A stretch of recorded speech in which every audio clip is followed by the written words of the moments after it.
Part 1, Learning to See. Second part.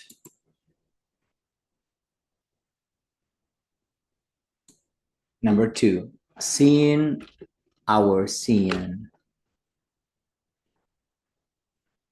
In the movie The Truman Show, actor Jim Carrey plays a man whose entire life is a television show broadcast to millions, known to Truman himself. From his viewpoint of view, he is just a living life.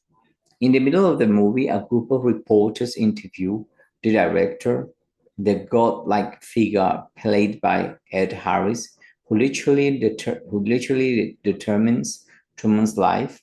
Whether it's going to rain or be sunny, the plot for the next week's story, whether or not things will turn out okay for Truman.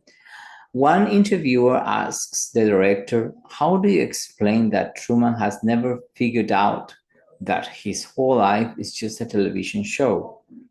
The director responds, we all accept reality as it is presented to us. Like, like Truman, our awareness presents itself to us as immediate and unmistakable. A table, a book, a sentence, or a word. Yet there is always much more than we see. In the table are also a factory and workers, a tree, a forest, water and soil, and rain, clouds. Indeed, a book contains all of this as well. And a simple word or sentence can move us, speak of a lifetime, of schools and teachers, of questions and dreams, of current problems and possibilities. With just the slightest pause, we can begin to appreciate the symphony of activities and experiences, past and present, to come together in each simple moment of awareness.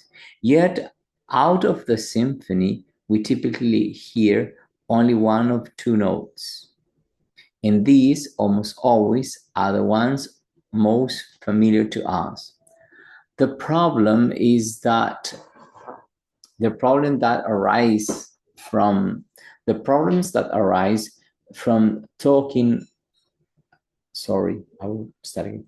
The problem that arise from taking our everyday awareness as given are anything but merely philosophical, especially when our world is changing. In the early 1980s, executives from the US, the auto companies started making regular trips to Japan to find out why the Japanese automakers were outperforming the USA counterparts. Speaking with one Detroit executive after such a visit, Peter could see that the executive hadn't been impressed by the competition. They didn't show us real plans. The Detroit executive said. Why do you say that? Peter asked. Because there were no inventories. I've seen plenty of assembly facilities in my life, and these were not real plants. They've been staged for our tour. Within a few years, it became painfully obvious how wrong this assessment was. These managers had been exposed to a radically different type of just-in-time production system, and they were not prepared to see what they were being exposed to. They were unprepared for an assembly facility that didn't have huge piles of inventory. What they saw was bundled up. What they saw was bounded by what they already knew. They hadn't developed the capacity for seeing with fresh eyes. With hindsight, it's very easy to dismiss the seeing problem of the Detroit executives as idiosyncratic, but this problem is universal. Most change initiatives that end up going nowhere don't fail because they lack grand visions or noble intentions. They fail because people can't see the reality they face. Likewise, studies of corporate mortality show that most Fortune 500 companies fail to outlast a few generations of management or become of resource constraints because they are unable to see the threats they face an imperative to change. The signal or threat are always abundant and recognized by many, says Ari de Garus, yet somehow they fail to penetrate the corporate immune system response to reject the unfamiliar. Title: The Capacity to Suspend. Seeing freshly starts with stopping our habitual ways of thinking and perceiving. According to cognitive scientist Francisco Varela, developing the capacity for this sort of stopping involves suspension, removing ourselves from the habitual stream of thought. Varela called suspension the first basic gesture in enhancing awareness. As the noted physical David Bohm used to say, normally our thoughts have us rather than we have them. Suspending does not require destroying our existing mental models of reality, which would be impossible even if we tried, or ignoring them. Rather, it entails what Bohm called hanging our assumptions in front of us. By doing so, we begin to notice our thoughts and mental models as working of our own mind, as workings of our own mind. And as we become aware of our thoughts, they begin to have less influence or what we see. And as we become aware of our thoughts, they begin to have less influence on what we see. Suspension allows us to see our seeing. Sometimes it's easier for people to understand suspension physically than conceptually. A very simple physical practice to appreciate suspension starts with sitting on a chair and grabbing its sides. Now hold the sides of the chair more tightly. You might even imagine that there is no gravity and that if you let go, you would float right up of the chair. Notice how your body feels as you hold tightly to the chair. The tension in your arms, your shoulders and back, stomach and neck. Now release your hold on the chair. Feel all these muscles relax. Often we hold on to our thoughts in much the same way. Suspension starts when we release the hold and simply notice our current thoughts, like noticing the chair you're sitting on. The thoughts may not go away immediately, but we no longer have much energy tied up in holding on to them. When we begin to develop a capacity suspension, we almost immediately encounter the fear judgment, the chattering of mind that Michael Ray calls the voice of judgment. Ray, creator of highly popular Stanford Business School courses on creativity, starts with 3 assumptions. 1, that creativity is essential for health, happiness, success in all areas of life, including business. 2, that creativity is within everyone. And 3, that even though it's within everyone, it's covered by the voice of the judgment. When Otto and Joseph interviewed him, Ray recalled a study by Howard Gardner's Project Zero at Harvard that involved developing intelligent tests for babies. The project also tested older projects. The researchers found that up to age 4, almost all children were at genius level in terms of multiple frames of intelligence that Gardner talks about: spatial, kinesthetic, kinesthetic, musical, interpersonal, mathematical, interpersonal, and linguistic. But by age 20, the percentage of children at genius level was down to 1% over 20. The genius level proportion of the subjects sank to 2%. Everyone asks, where did it go? It didn't go anywhere. It's covered over by the voice of judgment, said Ray. What we're trying to do is set up situations where people can attack the voice of judgment and assess and access their deeper creativity. Ray believes that we can constantly bring our creativity into our lives by paying attention to it and by building the capacity to suspend the judgment that arises in our mind. That's a stupid idea. You can't do that. That limit creativity.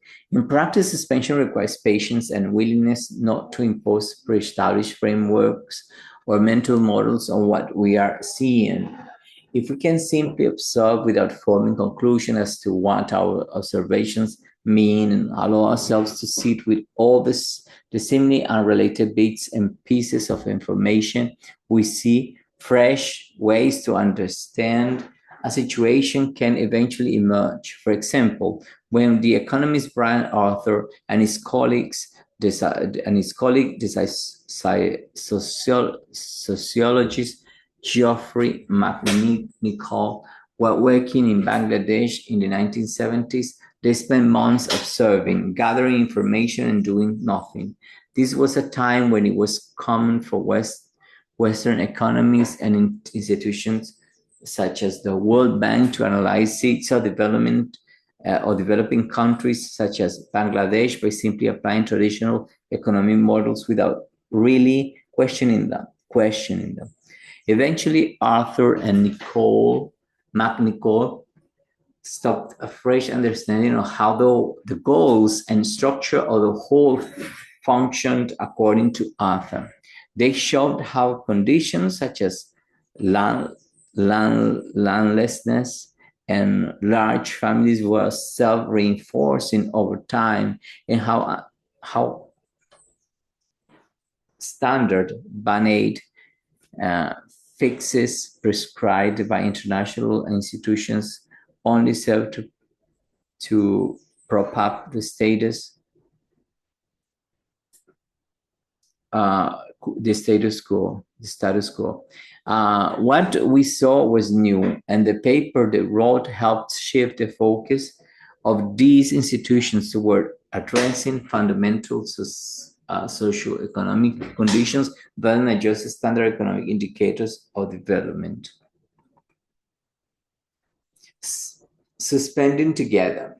The voice of judgment can stifle creativity for groups as surely as for individuals. It is what we typically call groupthink, the continual, albeit often subtle, censoring of honesty and of authenticity in a team. This collective voice of judgment tells people what they should and shouldn't do, even think. Often its effect becomes evident in retrospect. Alan Weber, who along with Bill Taylor left Harvard Business Review in 1995 to co-found Fast Company, experienced this firsthand. I remember vividly my sense of liberation when I left HBR. He told Joseph and Otto, all of a sudden I started meeting a whole new group of people. The basis for interaction was completely different. What are you working on that is interesting? Or who are you and how does it feel? I was seeing the world with fresh eyes. I was learning at a rapid clip, going places I'd never been before, and meeting people I'd never met before. I was as though I escaped the boundaries of a world city. It turned out that Weber's fresh eyes saw something that other business publishers had missed. For in less than 5 years, Fast Company reached a circulation comparable to that of Fortune magazine. There is nothing inherently wrong with the collective voice of judgment any more than there is with our individual internal censor or critic. In jargon of social psychologists, groups are naturally coercive. They need shared norms and shared ways of thinking and seeing to function effectively. But like our individual internal judge, problems arise when collective censor goes unrecognized. The difference between a healthy group or organization and the unhealthy one lies in its members' awareness and ability to acknowledge their felt needs to conform. Enhancing awareness doesn't require a research and destroy mission against our internal fears or judgment. It only requires recognizing and acknowledging them. Suspending assumptions individually or collectively is easier said than done. The challenges in organizations start with frantic pace many people feel compelled to maintain. Often management teams simply don't know how to stop, or do they know how to integrate suspension into normal ways of working together? But breakthroughs came when people learn how to take the time to stop and examine their consumptions. William Isaacs, founder of Dialogue Project at MIT, says that the first opportunity to shift the quality of conversations in working group often arises when people are confronted with an opinion which they disagree and they must choose whether or not to defend their views. In such situations, most of us see only two options: to defend why we think the way we think, or to say nothing. Sachs points out that the third possibility to suspend one's view, but doing this requires knowing how to present one's view and then inquire rather than defend. For example, rather than saying nothing or telling the other person why you think he or she is wrong, you can simply say, "That's not the way I see it. My view is, here's what has led me to see things this way. That has led you to see things differently. What has led you to see things differently?" The form of the question doesn't matter, but sincerity does. If questions like these are insincere, they will backfire. But often, when a person honestly suspending his or her views in this way can shift the conversation, allowing the collective voice of judgment to abate and possibilities to arise that no one could have seen before.